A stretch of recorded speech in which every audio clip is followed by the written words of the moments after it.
আসসালামু আলাইকুম প্রিয় শিক্ষার্থীবৃন্দ, সবাই কেমন আছো? আলহামদুলিল্লাহ, আমিও ভালো আছি ইনশাল্লাহ। অনলাইন ক্লাসে সবাইকে স্বাগত। আমি গোপালপুর উচ্চ বিদ্যালয়ের সহকারী শিক্ষিকা শাহানা আক্তার, সাটুরিয়া, মানিকগঞ্জ। আজকে আমি তোমাদের বাংলা সাহিত্য থেকে কবিতা পড়াবো। আমার কবিতার নাম হচ্ছে সেদিন এই মাঠ, কবি জীবনানন্দ দাশ। সবাই বই খাতা কলম খুলে নাও। তাহলে আজকে আমাদের পাঠ শিরোনাম হচ্ছে, কবিতার দিকে তাকাও, সেদিন এই মাঠ, কবি জীবনানন্দ দাশ। এবার আমরা কবি পরিচিতিটা দেখে নেই। কবি জন্মগ্রহণ করেছেন 1899 সালে বরিশালে। পিতামাতার নাম, পিতা সত্যানন্দ দাশ, মাতা কুসুম কুমারী। তিনি সভাকবিও ছিলেন। পড়ালেখা করেছেন Barisal Brajamohan school and college থেকে। তারপর 1921 সালে তিনি এমএ ডিগ্রি লাভ করেন। তার রচিত গ্রন্থগুলোর নাম হচ্ছে বনলতা সেন, বেলা অবেলা, রূপসী বাংলা ইত্যাদি। আরো অনেক লিখেছেন। মৃত্যু 1954 সালে 14ই অক্টোবর ট্রাম দুর্ঘটনায় তিনি মৃত্যুবরণ করেছেন। তো শিক্ষার্থীবৃন্দ, তাহলে আমাদের জীবনীটা দেখা হয়ে গেল। এবার আমরা শব্দের অর্থগুলো দেখে নেব।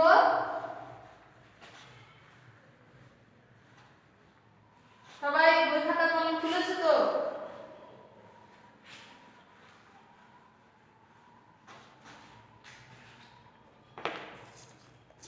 তাহলে এখানে আমাদের খেয়া নৌকা, এই কবিতার মধ্যে তেমন একটা শব্দার্থ নেই, যা আছে তাও আমি তোমাদের দেখিয়ে দিচ্ছি। শব্দার্থ হচ্ছে খেয়া নৌকা হচ্ছে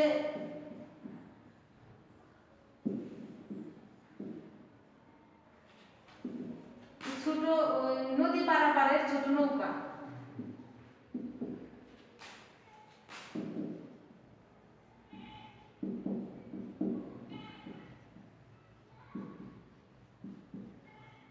নৌকা বা নৌকো। তারপরে এখানে আরো যেটা বিষয়, কলরব অর্থ হচ্ছে কোলাহল। কলরব অর্থ হচ্ছে কোলাহল। এবার লক্ষ্মী বেচা,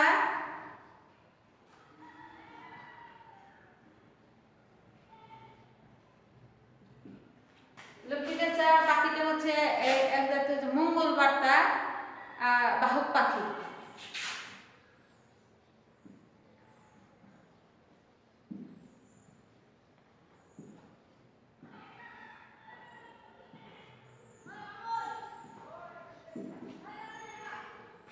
তাহলে আমরা শব্দার্থগুলো দেখে নিলাম। প্রিয় শিক্ষার্থীবৃন্দ, তো আসলে আমাদের এই জীবনানন্দ দাশ উনি কিন্তু প্রকৃতি প্রেমিক, প্রকৃতির কবি। তার রূপসী বাংলার মধ্যে আমরা তার অসংখ্য কবিতা দেখেছি, তার প্রকৃতিকে নিয়ে তিনি লেখালেখি করেছেন। আরও একজন আমাদের কবি রয়েছেন, সেটা হচ্ছে আমাদের রবীন্দ্রনাথ ঠাকুর। এই জীবনানন্দ দাশ আমাদের এই পৃথিবীর আল্লাহ তাআলার সৃষ্টির এই পৃথিবীর যে রহস্যটা, এই পৃথিবীর রহস্যটাকে তিনি উপলব্ধি করেছেন। এই পৃথিবীর মধ্যে সৃষ্টির যে বৈচিত্র্যের যে একটা নিয়ম, এই নিয়মটাও তিনি অত্যন্ত নিখুঁতভাবে তিনি এগুলি খেয়াল করেছেন এবং তিনি সেভাবে তিনি তার লেখার মাধ্যমে সেটা তিনি প্রকাশ করে গিয়েছেন। প্রকৃতিতে আল্লাহ তাআলার সৃষ্টির এই প্রকৃতির বৈচিত্র্যতার মধ্যে আমরা দেখতে পেয়েছি রাত দিনের যে পরিবর্তন, দিনের বেলায় সূর্য উঠে রাতে চাঁদ দেখি, দিনের একরকম অবস্থা, রাতের একরকম অবস্থা। এই যে পরিবর্তনটা, কি দিনের বেলা সূর্যের কি প্রখরতা, রাতের বেলা চাঁদ দেখি, এই চাঁদের কি ঠান্ডা যে আলোটা, শীতল, তখন আর সূর্যের তাপটা থাকে না। দিন রাতের যে পালাবদল, নদী নালা, খাল বিল, পাহাড় পর্বত, হ্যাঁ, আকাশে মেঘ ধরে, বৃষ্টি হচ্ছে, গাছে গাছে ফুল ফুটেছে, ফসলাদি উৎপাদন হচ্ছে। এরপরে এগুলির যে একটা নিয়ম, চিরাচরিত যে নিয়মটা আমরা দেখে আসছি, সেই সব বিষয়ে তিনি এগুলি উপলব্ধি করেছেন এবং সেভাবেই তিনি এগুলি লেখালেখি করেছেন। যে আল্লাহ, দেখো আল্লাহ তাআলার সৃষ্টির রহস্যটা কেমন, কত জাতের পাখি, কত জাতের ফুল ফল, কত জাতের ফসলাদি, আমরা যে মানুষ, আমরাও কত বর্ণের, কত জাতের, কত গোত্রের, এসব বিষয়গুলি তিনি এতভাবে তাকে তার ভিতরে এগুলি এতভাবে নাড়া দিয়েছে যে সেটা তিনি লেখার মাধ্যমে সেটা তিনি প্রকাশ করে গিয়েছেন। আর বলেছেন যে পৃথিবী, আমরা মানুষরা, আমরা একদিন পৃথিবীতে বেঁচে থাকবো না।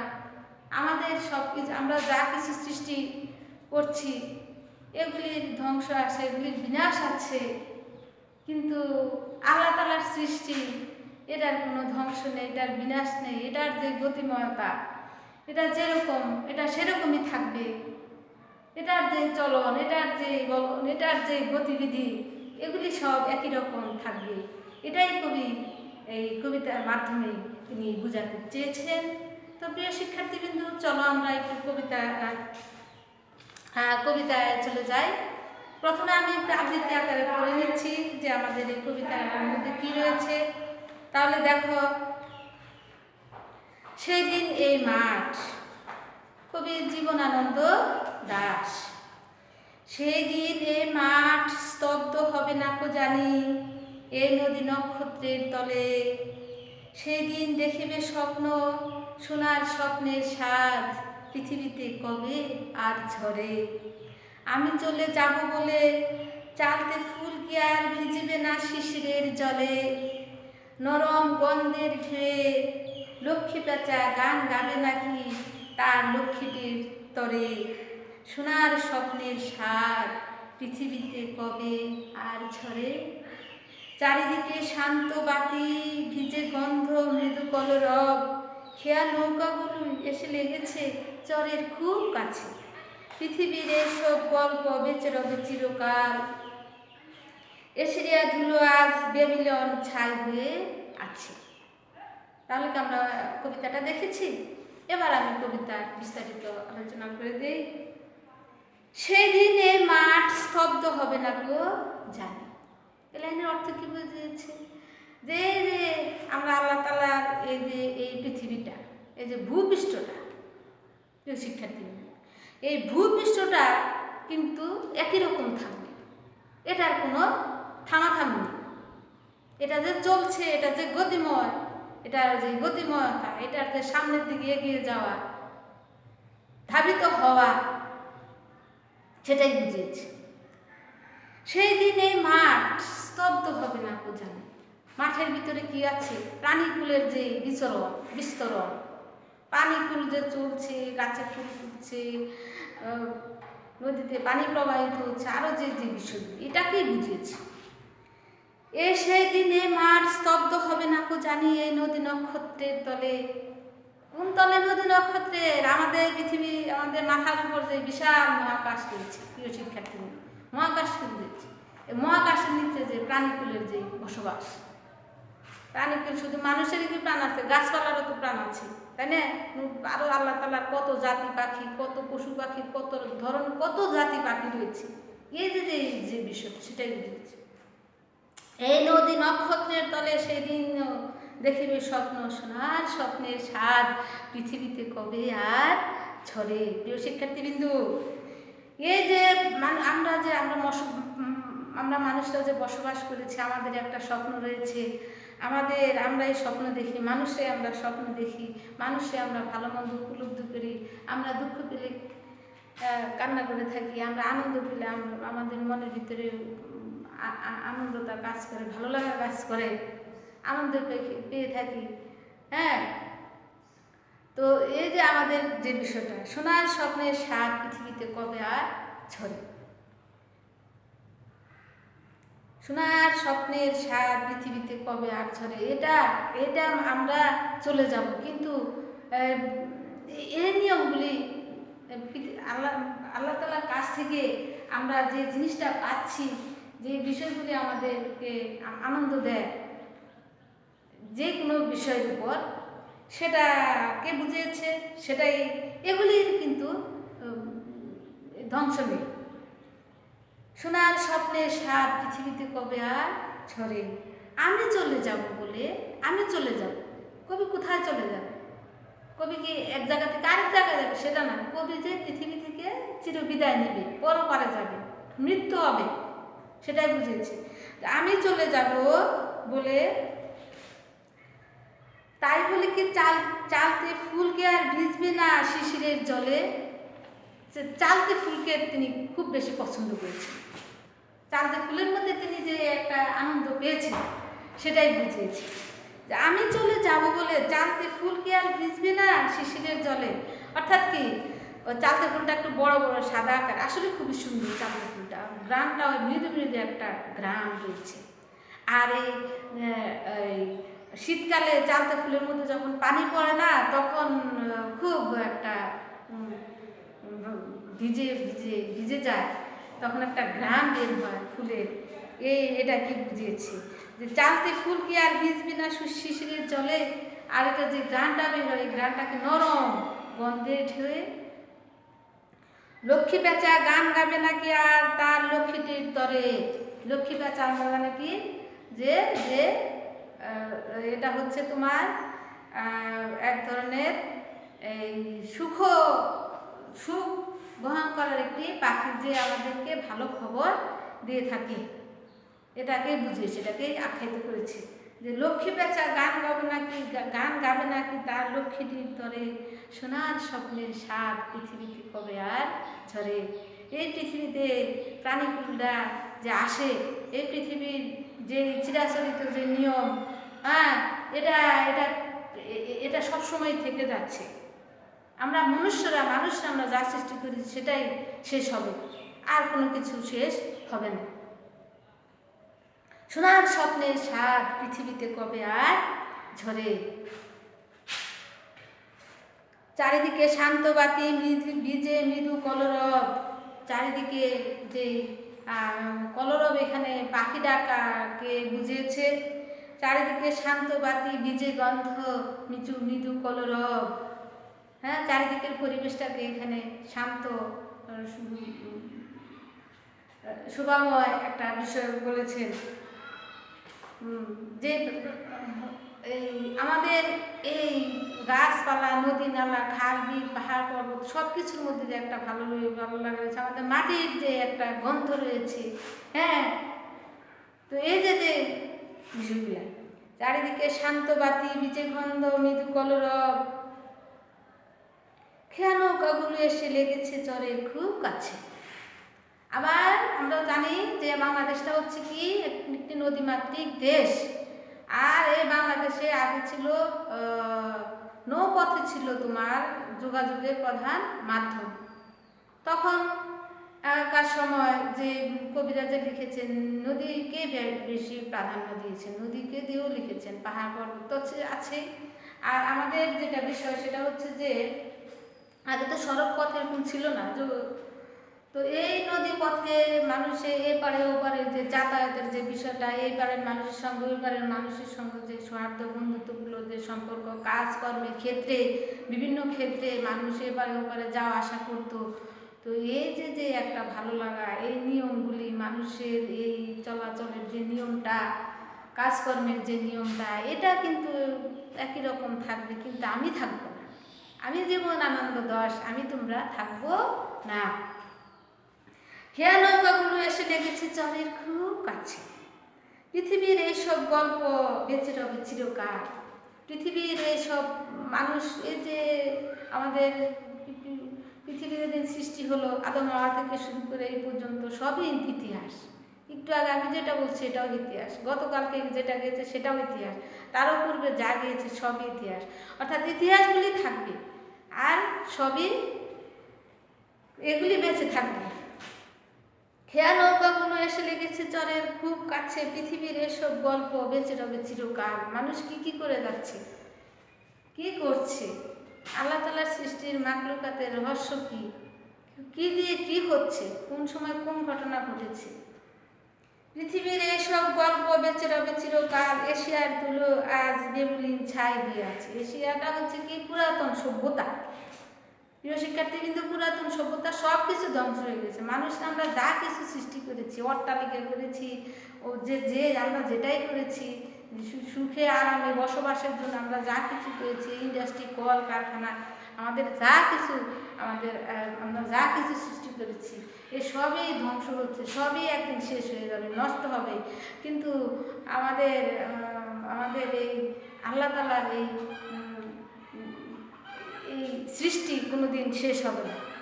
আল্লাহ তাআলার যা কিছু আছে সব কিছু একই নিয়মে, পৃথিবীর ধ্বংসের আগ মুহূর্ত পর্যন্ত এগুলি একই নিয়মেই থাকবে। কবি দেখো, তোমরা জানো কিনা, এই এশিরিয়া, তারপরে বেবিলন, এগুলি ধ্বংস হয়ে গিয়েছে। তারপরে হিরোশিমা ও নাগাসাকিতে, প্রিয় শিক্ষার্থীবৃন্দুরা, হিরোশিমা ও নাগাসাকিতে যে একটা বোমা বিস্ফোরণ ঘটিয়েছিল, যে সেটার বোমাটার নাম ছিল লিটল বোমা। এই লিটল বোমা যখন বিস্ফোরিত হয়েছে, তখন হিরোশিমা নাগাসাকি সব ধ্বংস হয়ে গিয়েছে। আজকের এই পর্যন্ত একটা শিশু জন্মগ্রহণ করলে, বিকলাঙ্গ শিশু জন্মগ্রহণ করে থাকে, তারপরে ওখানে কোনো ফসলাদি উৎপাদন, এখনও ফসলাদি উৎপাদন হয় না। তাহলে আমরা মানুষরাই একটা বিপদ করে থাকি, বিপদ ঘটিয়ে থাকি। হ্যাঁ, তারপরে শুধু এখানে একটা ভালো ভালো জিনিসগুলি আমরাই তৈরি করছি, আমরাই ধ্বংস করছি, আমরাই নষ্ট করে ফেলছি, এই হলো কথা। তো এখন কবি এটাই বুঝেছেন, তাহলে আসলে আমাদের পৃথিবীটা অনেক সৌন্দর্য, অনেক শোভাময় একটা দেশ। আল্লাহর মহিমা, হ্যাঁ, আল্লাহর মহিমা, এই প্রাণীকুল আল্লাহ তাআলা আমাদেরকে দিয়েছেন, এই প্রাণী জগৎ দিয়েছেন এই ভূপৃষ্ঠের মধ্যে। হ্যাঁ, আমরা যে পৃথিবীতে বেঁচে আছি, আমরা থাকবো না, কিন্তু আমাদের আরেকটা যেটা ইম্পর্টেন্ট যেটা বিষয়, প্রিয় শিক্ষার্থীবৃন্দ, আমরা থাকবো না। আমরা থাকবো না। কি থাকবে? আল্লাহ তাআলার সৃষ্টি থাকবে, আর কি থাকবে?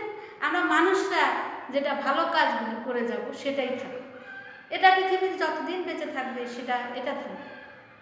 তাহলে আমাদের ভালো কৃতিকর্ম, আমাদের মানবিক গুণাবলী দিয়ে আমরা যারাই যেটা করে গিয়েছি, যে খারাপ কাজ করে গিয়েছি, যে ভালো কাজ করে গিয়েছি, যে যেটাই করেছে, এগুলিই থাকবে। আল্লাহ তাআলার সৃষ্টি থাকবে, আর কিছুই থাকবে না। তাহলে আমরা চেষ্টা করবো আমাদের মানবিক গুণাবলী দিয়ে আমরা এই ধরাটাকে, এই পৃথিবীটাকে আমরা আরও নিত্য নতুন উপঢৌকন দিব, উপহার দেব, যাতে করে আমরাও যারা আমাদের মাঝে স্মরণীয় বরণীয় হয়ে গিয়েছে, তাদের মাধ্যমে আজকে আমরা অনেক কিছু শিখতে পেরেছি, তারপর আমরা জানতে পেরেছি, আমরা ভবিষ্যৎরাও প্রজন্মরাও জানতে পারবে। হ্যাঁ, তাহলে আমাদের কি করতে হবে? আমাদের ভিতরে মানবতা বোধ, মনুষ্যত্ব বোধ দিয়ে এই পৃথিবীতে আমরা যতদিন বেঁচে থাকবো, আমরা চাইব যেন আমরা ভালো কাজ যেন করে যাই, এটাই আমরা চাইব। আমাদের দ্বারা যেন মানুষের যেন কোনো ক্ষতি না হয়, আমাদের দ্বারা যেন মানুষ উপকৃত হয়, আমরা সেই জিনিসটাই আমরা চেষ্টা করব। তাই বলছে যে আমি থাকবো না, কিন্তু এই সৃষ্টিটা সেই দিনে এই দেখিবে স্বপন শোনার সেদিনে মা কোন লাইনটা যেন বলছে যে আমি চলে যাব চালতে ফুল কি আর ভিজছি না শিশিরের জলে। তাহলে আমাদের কি করতে হবে, যে আমরা চাইব আমাদের এই কৃতিকর্ম দিয়ে আমরা যেন এই পৃথিবীতে মানুষের কাছে একটা গ্রহণযোগ্যতা আমরা অর্জন করি। আমাদেরকে যেন আমরা যেন মানুষের কাছে মূল্যায়নের পাত্র হয়ে আমরা এমন কাজ করব যে কাজের মাধ্যমে আমাদের এই মানুষ যেন আমাদেরকে সেইভাবে ভালোটাই যেন আমাদেরকে বলে যায়। আর পৃথিবীটা তো ক্ষণস্থায়ী প্রিয় শিক্ষার্থী, পৃথিবীটা হচ্ছে কি ক্ষণস্থায়ী। পৃথিবীতে আমরা আমরা আমরা যারা আছি আমরা পৃথিবী দীর্ঘস্থায়ী। আমরা যারা মানুষ আমরা আমরা হচ্ছে ক্ষণস্থায়ী। এই ক্ষণস্থায়ী এই দুদিনের জীবনে আমরা চাইব আমরা যেন শোভনীয় কাজকর্মগুলি করে যাই, আমরা যেন ভালোবাসা দিয়ে যেন আমরা এটা মানুষকে যেন আপন করে নিতে পারি। প্রিয় শিক্ষার্থী বিন্দু, কথা আছে যে ভালোবাসা দিয়েও বিশ্বটাকে জয় করা যায়। পরিবার, সমাজ, দেশ বিদেশ খারাপ কাজ দিয়ে কিচ্ছু জোর জবরদস্তি মূলক কাজকর্মে মানুষ সেখানে আনন্দ নেই, সেখানে কোনো ভালো কিছু নেই।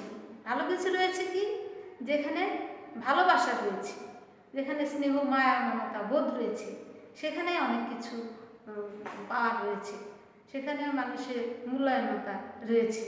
আমরা চাইব পৃথিবীতে যতদিন বেঁচে থাকবো ততদিন যেন আমরা একটু মানুষকে কিছু দিয়ে যেতে পারি ভালো গুণাবলীর মাধ্যমে। তো দেখছো আমাদের এই জীবনানন্দ দাস বলেছেন যে আমি চলে যাব কিন্তু সব কিছু আল্লাহ তাআলার নিয়মেই চলবে, এবং কি এই আল্লাহ তাআলার নিয়মে চলবে, আর সেভাবেই পৃথিবীর গতিময়তা থাকবে।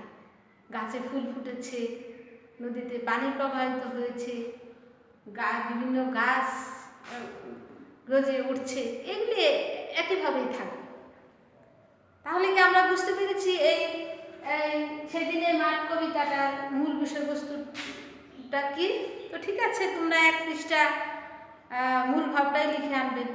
তো ঠিক আছে, আর তোমরা করোনাকালীন সময় সবাই ভালো থাকার চেষ্টা করবে, স্বাস্থ্যবিধি মেনে চলাফেরা করবে, আর পড়াশোনা করবে। ঠিক আছে, ভালোভাবে পড়তে হবে। প্রত্যেকটা লাইন কবি পরিচিতি, শব্দার্থ, লেখক পরিচিতি, তারপরে পাঠ পরিচিতির মধ্যে তোমাদের অনেক নৈবেদিক থাকে, এগুলি তো অবশ্যই করবে। ঠিক আছে, এই আশাবাদ ব্যক্ত করে আজকের মতো আমার ক্লাস শেষ করে দিলাম। আল্লাহ হাফেজ।